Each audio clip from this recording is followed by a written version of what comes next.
The Supreme Leader of Iran is one who ultimately is responsible for the hostile conduct of the regime. President Trump's latest round of sanctions on Iran directly target the country's top leaders and will add to a list of economic measures the U.S. is taking to put pressure on the country.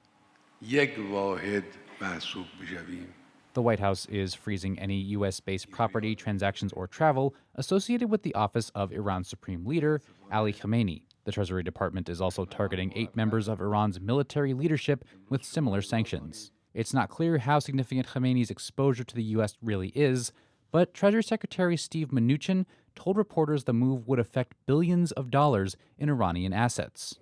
We've literally locked up tens and tens of billions of dollars. It's also worth noting the U.S. has tried targeting Khamenei directly in the past. In 2013, the U.S. sanctioned 38 companies that were reportedly part of a $95 billion financial network controlled by Khamenei. The new sanctions add a personal dimension to a long-running U.S. economic campaign against Iran. U.S. sanctions have primarily targeted the country's oil and financial sectors. Energy accounts for about 20% of Iran's GDP and 30% of its government's revenue, according to the Congressional Research Service.